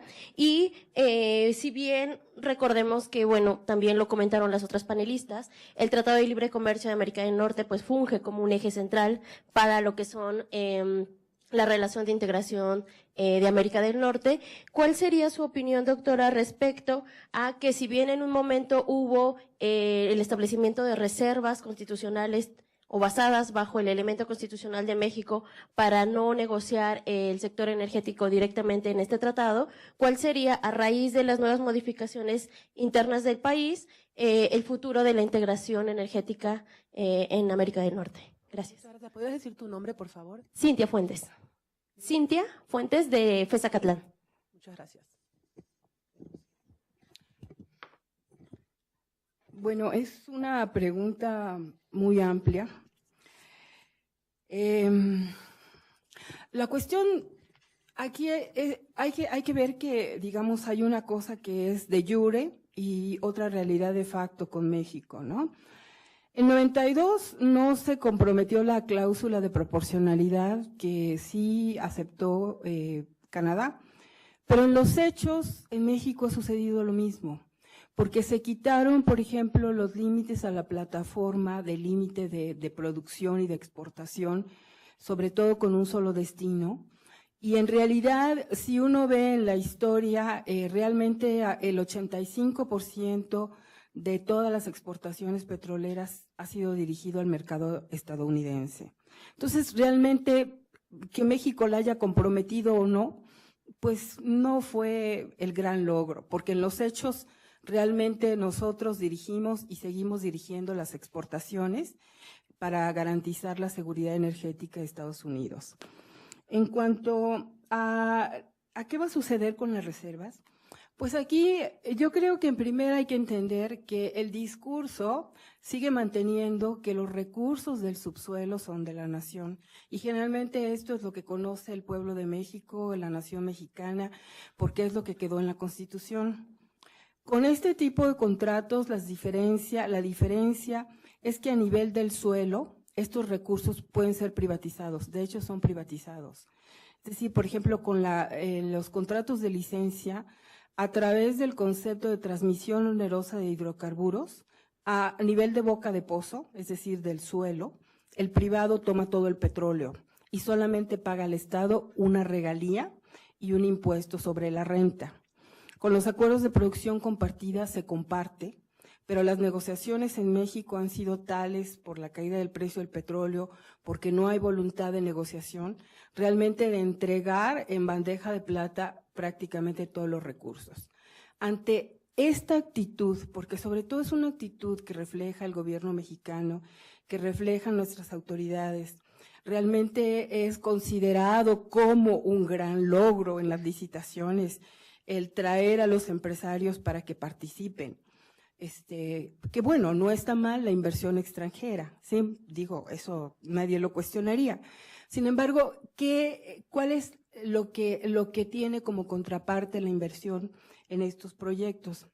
La entrega del petróleo, evidentemente, la entrega de la renta petrolera, porque, digamos, los acuerdos, las utilidades operativas no necesariamente han sido favorables al gobierno mexicano, y de acuerdo a estimaciones ya muy, digamos, específicas en estudios del Senado, más o menos lo que se transfiere en términos generales es el 70% de la renta petrolera que antes era del Estado.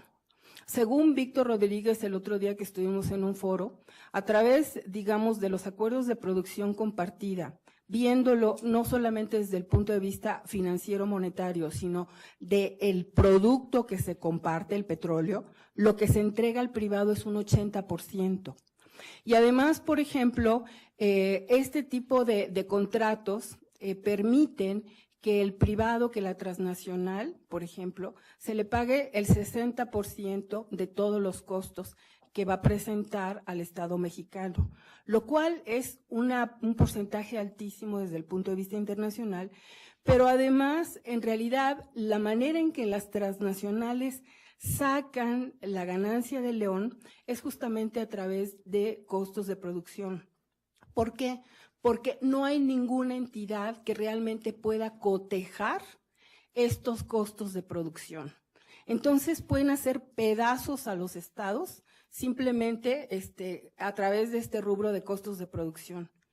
Un antecedente que hay muy claro, y si usted lo quiere ver, por ejemplo, es el caso de Kazajstán, en donde al Estado de Kazajstán solamente se le entregaba el 2% de los recursos de este tipo de contratos y el 98% se quedaba en manos de las transnacionales, ¿sí? Entonces, este asunto de los contratos depende mucho de la capacidad o de la voluntad de negociación de los estados, ¿sí? Es decir, si tienes un estado fuerte que quiera negociar, que se ponga con una transnacional a decir, bueno, tú cuánto me das, yo cuánto te doy. Pero ¿cuál ha sido la actitud en el gobierno mexicano?